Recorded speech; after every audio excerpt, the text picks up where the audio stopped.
Bonjour. Dans cette vidéo, nous allons nous intéresser au calcul du minimum d'un tableau. C'est-à-dire que l'on cherche à réaliser un algorithme qui prend en entrée un tableau et qui cherche à déterminer la case de ce tableau qui contient le plus petit nombre. Alors, réaliser cette opération est certes très facile, mais nous allons en même temps présenter les grands paradigmes que nous essaierons de suivre tout au long de ce cours, à savoir comment réaliser un programme suivant un algorithme qui soit à la fois prouvé et en plus qui ait une complexité la meilleure. Donc, si vous revenez maintenant au calcul du minimum, si je vous donne un tableau d'une dizaine de cases, évidemment vous arriverez simplement en regardant le tableau à en déterminer le minimum. Cela est visuel et ce n'est pas un algorithme. Imaginez maintenant avoir devant vous un tableau de plusieurs milliers voire millions de cases. Comment feriez-vous pour procéder pour trouver le minimum de ce tableau? Il faudrait le faire d'une manière assez efficace et il est hors de question ici, simplement d'un coup d'œil, de repérer le tableau, la case du tableau qui contient le minimum. Donc une manière assez naïve, et c'est celle que l'on va utiliser, de procéder consiste tout simplement à regarder le tableau, case après case, en partant de la gauche et en allant vers la droite, et à chaque fois à retenir dans sa mémoire l'élément le plus petit que l'on a rencontré. Ainsi, on retient par exemple l'élément 10, et l'on parcourt le tableau tant que l'on rencontre des chiffres plus grands que 10. Si jamais nous rencontrons un chiffre plus petit, par exemple 5, et bien maintenant dans notre mémoire, l'élément que l'on va garder va être le chiffre 5. C'est cette méthode que nous nous proposons de mettre en pratique, de prouver effectivement qu'elle fonctionne, et de calculer la complexité de cette méthode. Intéressons-nous maintenant à la formalisation du problème du calcul de minimum. Nous avons en entrée un tableau d'entiers, et nous cherchons comme objectif à trouver le plus petit élément de ce tableau. Nous cherchons de plus à trouver une solution rapide, si ce n'est la solution optimale. Donc prenons un tableau comme exemple et intéressons-nous au problème de trouver le plus petit élément dans celui-ci. Naturellement, si vous regardez ce tableau, vous allez me dire 1 est le plus petit élément et il est contenu dans la case numéro 8. Mais cette méthode n'est pas très algorithmique. En effet, vous me dites 1 est la plus petite valeur. Alors, ce que je cherche, moi, c'est une manière que je puisse programmer. Alors, regardons une méthode. Donc, je vais représenter ce tableau sous forme de barre pour plus de visibilité. Et je vais vous donner une méthode qui consiste effectivement à retenir la plus petite valeur dans sa mémoire. Donc, la première case contient la valeur 7. Nous avons donc retenu en mémoire, donc c'est la barre rouge que j'affiche, cette valeur 7. Et nous allons maintenant parcourir les cases une par une, donc les barres de gauche à droite. Regardons la barre suivante et comparons-la avec notre valeur de référence que l'on a en rouge. La case d'indice 1 contient une valeur qui est plus grande, la barre est plus grande. Ce n'est donc pas cette case qui contient le minimum. Nous allons donc voir la case suivante. Dans la case d'indice 2, nous voyons que la barre est plus petite que ma barre de référence en rouge. Nous allons donc prendre comme nouvelle référence cette valeur qui était dans la case d'indice 2. Nous allons donc maintenant aller voir la case d'indice 3. Cette case est plus grande que ma barre de référence. Puis la case d'indice 4, qui est toujours plus grande. La case d'indice 5 est plus petite. Je vais donc la prendre comme nouvelle référence et l'enregistrer dans valeur min. La case 6 maintenant est plus grande. La case 7 aussi. La case 8 est plus petite. Je vais donc la prendre comme nouvelle case de référence. Et j'arrive maintenant à la dernière case 9 qui est plus grande. Et je remarque que ma valeur de référence, valeur min, contient bien la plus petite valeur du tableau que j'ai calculé au fur et à mesure en le parcourant de gauche à droite. Alors comment coder cette méthode en Java? Eh bien la fonction que je vous donne est la suivante. Nous avons donc une fonction minimum qui renvoie à un entier et qui prend en paramètre un tableau d'entiers, in_tab. Donc essayons de mimer l'algorithme que je viens de décrire. Donc au tout début, notre fonction va prendre comme valeur tab de 0 qui est la première case du tableau, puis à l'aide d'une boucle, va itérer pour garder dans la valeur min la plus petite valeur qu'il rencontre, et pour ce faire, on va tout simplement comparer à chaque fois notre valeur de référence valeur min avec la valeur tab de i que l'on rencontre, et si la valeur que l'on a rencontrée tab de i est plus petite que ma valeur de référence, je remplace ma valeur de référence valeur min par la valeur tab de i.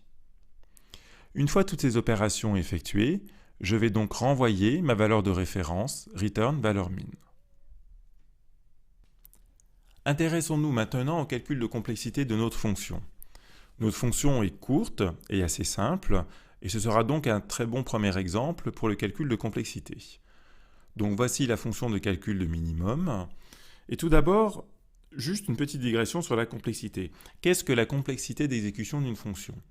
Eh bien, notre fonction minimum, si l'on regarde, la complexité va être une mesure du temps qu'elle prendra pour s'effectuer, étant donné les paramètres, un ensemble de paramètres qu'on lui donne en entrée. Donc notre fonction minimum, elle prend en paramètre un tableau d'entier tab, et donc suivant le tableau que je vais lui donner en entrée, notre fonction prendra un certain temps à s'exécuter, et ce que je cherche à déterminer, c'est quel est le temps mis par notre fonction en fonction des paramètres d'entrée. Donc plus précisément ici, notre tableau tab contient un certain nombre de données et donc est de taille n, il va contenir n entier par exemple, et l'on va voir que notre fonction minimum va mettre un temps qui dépend de cette valeur n. En effet, si le tableau fait 1000 cases, on mettra un certain temps, s'il met 1 million de cases, on mettra beaucoup plus de temps. Et donc c'est ce ratio entre finalement son temps d'exécution et le n, la taille du tableau que l'on a en entrée, que l'on va appeler la complexité. La première opération de notre fonction minimum est de rentrer dans la valeur min, la première case, la valeur de la première case du tableau, table de 0. En langage de programmation, accéder à une valeur d'un tableau se fait en temps constant. Vous pouvez avoir un tableau de 1000 cases, de 10 000 cases, d'1 million de cases. Si vous voulez accéder à une de ces valeurs, cela s'effectue toujours dans le même temps. Donc table de 0, valeur min égale table de 0, prendra le même temps quel que soit le tableau que vous lui donnez en entrée. Ensuite, nous effectuons une boucle. Et dans cette boucle for, en fait, nous avons des opérations if tab de i plus petit que valeur min égale tab de i. Nous avons donc un test. Est-ce que tab de i est plus petit que valeur min? Je vous ai dit que tab de i, trouver la valeur tab de i était une opération élémentaire. La comparaison est aussi une opération élémentaire. Le test est une opération élémentaire. Et l'affectation valeur min égale tab de i est aussi une opération élémentaire. Bref, toute cette boucle que j'ai représentée ici en vert, ces tests que j'ai représentés en vert, sont des opérations élémentaires et prendront le même temps quel que soit le tableau que j'ai en entrée.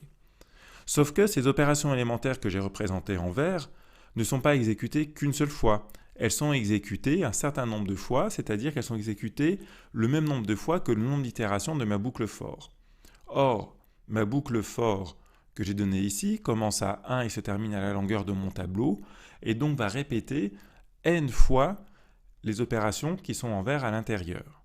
Donc, finalement, le nombre d'opérations que l'on a fait, ce sont des opérations élémentaires, mais nous avons réalisé n fois l'opération élémentaire qui est donnée en vert. Enfin, la dernière opération de cette fonction minimum est de renvoyer valeur min. Ce renvoi est aussi une opération élémentaire. Et finalement, le nombre d'opérations de notre fonction est n fois un certain nombre d'opérations élémentaires pour notre boucle, plus des opérations élémentaires pour la première affectation valeur min égale table de 0, plus des opérations élémentaires pour renvoyer la valeur min à la fin. C'est ce qu'on appelle de la complexité linéaire, à savoir que la complexité peut s'exprimer en termes de n fois des opérations élémentaires, plus des opérations élémentaires. Une complexité qui serait par exemple quadratique se caractériserait par n fois des opérations élémentaires. Donc le n serait mis au carré. Donc ici c'est linéaire, à savoir que le n n'apparaît qu'une seule fois dans cette formule. La complexité linéaire, cela veut dire finalement que votre fonction s'exécute de l'ordre de n opérations. Cela peut être en n opérations, 2n opérations, 1 million de n opérations. Mais cela restera toujours de la complexité linéaire. À quoi ressemble le temps d'exécution d'une fonction qui est linéaire? Alors pour cela, je vous ai représenté 3 courbes imaginaires. Donc en ordonnée, vous avez le temps d'exécution de certaines fonctions et en abscisse la taille des données. Donc par exemple, vous lisez devant le 100, c'est-à-dire qu'on imagine que l'on ait un tableau de taille 100 et que l'on réalise des opérations dessus. Et en ordonnée, vous avez le nombre de millisecondes d'exécution de votre fonction. Nous avons ici 3 courbes et je vais les commenter un tout petit peu. Si l'on prend les 2 premières courbes, on le voit de droite sur ces 2 premières courbes. Cela est caractéristique d'une complexité linéaire. Maintenant, si l'on prend la 3e courbe, la courbe rouge, on voit qu'elle grandit et surtout sur la figure de droite où j'ai représenté des valeurs plus grandes, on voit qu'elle ne cesse de s'accroître. Cette croissance nous indique, nous donne l'indication que notre complexité ne sera pas linéaire. Ici, j'ai en effet tracé la fonction n au carré, et donc on a cette croissance quadratique. Donc si vous regardez finalement le temps d'exécution et vous faites des tests de votre fonction, on voit très bien apparaître la complexité linéaire qui a l'air, en tout cas, n'est pas forcément une ligne de cette manière-là, elle peut très bien osciller, mais en tout cas vous arriverez toujours à tracer une ligne au-dessus et une ligne en dessous des temps d'exécution qui vont encadrer finalement les temps d'exécution de votre fonction. C'est comme ça que l'on caractérise la complexité linéaire. Maintenant, une fois que l'on a calculé cette complexité, nous allons montrer que la fonction que l'on a donnée en Java calcule bien le minimum de notre tableau. Cette preuve est très simple à réaliser, mais elle donnera les techniques de base pour réaliser la preuve de correction. Donc voici nos fonctions minimum pour rappel. Ce que l'on cherche à faire, c'est calculer le plus petit élément de notre tableau. Donc la première ligne nous dit je range dans valeur min table de 0. Donc finalement, quand on a exécuté cette première instruction, valeur min contient la plus petite valeur du tableau entre les indices 0 du tableau et les indices 0 du tableau, c'est-à-dire dans la case 0 du tableau.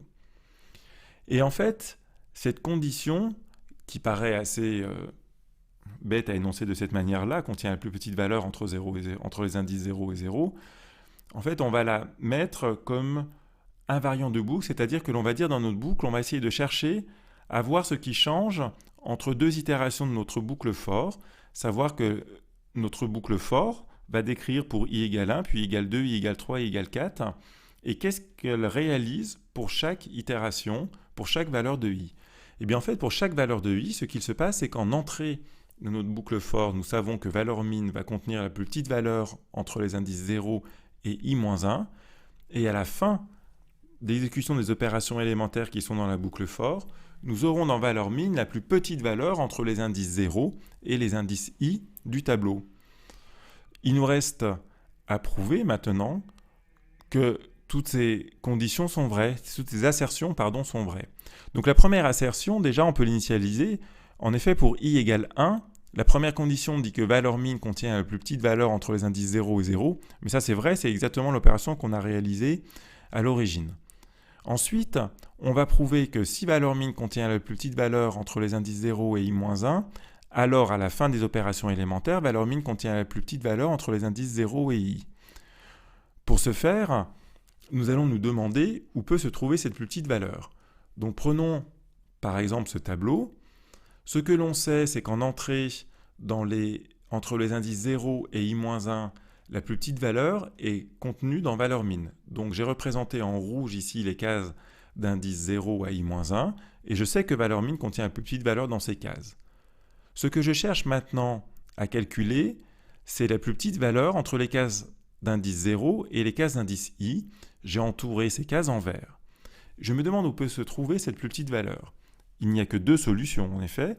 Donc soit la plus petite valeur se trouve dans les cases en rouge, soit elle se trouve dans la seule case qui n'est pas en rouge, c'est-à-dire la case d'indice i. Mais c'est exactement ce que réalise mon test en effet, car si la plus petite valeur se retrouve dans les cases en rouge, c'est donc valeur min. Mon hypothèse de récurrence me dit que valeur min contient la plus petite valeur entre les indices 0 et i-1. Donc la seule chose que j'ai à faire, c'est savoir si la plus petite valeur est en rouge, c'est-à-dire c'est valeur min, ou alors c'est la case d'indice i, donc table de i. Donc pour savoir si c'est valeur min ou table de i, je compare. Si table de i est plus petit que valeur min, alors je range table de i dans valeur min. Ainsi, à la fin, je viens de montrer que valeur min contient bien la plus petite valeur entre les indices 0 et i. J'ai vu que c'était vrai pour i égale 1. Et donc à la fin de cette boucle for, comme on se termine à la longueur du tableau, valeur min va donc contenir la plus petite valeur entre les cases d'indice 0 et tab.length-1, c'est-à-dire la plus petite valeur du tableau que l'on renverra. Nous avons donc ainsi prouvé que notre fonction minimum calculait bien le minimum du tableau. Nous utiliserons cette fonction d'ailleurs lors du décodage de César, un tout petit peu transformé, vu que ce qui nous intéresse, ce n'est pas la lettre la moins fréquente, mais la lettre la plus fréquente. Il faudra donc juste modifier le min pour obtenir le max. En conclusion, nous venons de voir à travers ce petit exercice de calcul de minimum certains principes liés au tableau. Par exemple, nous avons vu que l'accès à une cellule du tableau s'effectuait toujours en temps constant, indépendant de la taille du tableau et indépendant de la valeur dans les cases du tableau. D'autre part, nous avons vu aussi que les tableaux présentaient un désavantage, à savoir qu'une fois que vous leur aviez donné une taille, par exemple vous aviez dit que vous possédiez un tableau de 10 cases, il était alors impossible de redimensionner ce tableau, et si vous avez besoin de stocker par exemple 11 voire 12 éléments, vous devrez alors recréer un nouveau tableau de 11 ou de 12 cases et recopier votre ancien tableau dans le nouveau. Cela se révélera d'ailleurs très inefficace, quoique vous verrez dans la prochaine séance, la semaine prochaine, comment l'on peut faire cette opération de manière amortie. En attendant, nous avons vu au travers du calcul de minimum la méthodologie générale pour réaliser et programmer la résolution d'un problème. À savoir que dans un premier temps, nous avons modélisé le problème, puis nous avons cherché les bonnes structures de données, enfin nous avons trouvé l'algorithme de calcul du minimum, prouvé que cet algorithme fonctionnait, nous avons ensuite implémenté cet algorithme et nous en avons calculer aussi sa complexité. Toutes ces étapes sont indispensables lorsque vous voulez programmer la résolution d'un problème. Et nous essaierons d'ailleurs de nous y tenir à travers tous les différents algorithmes que nous donnerons dans ce cours. À la semaine prochaine.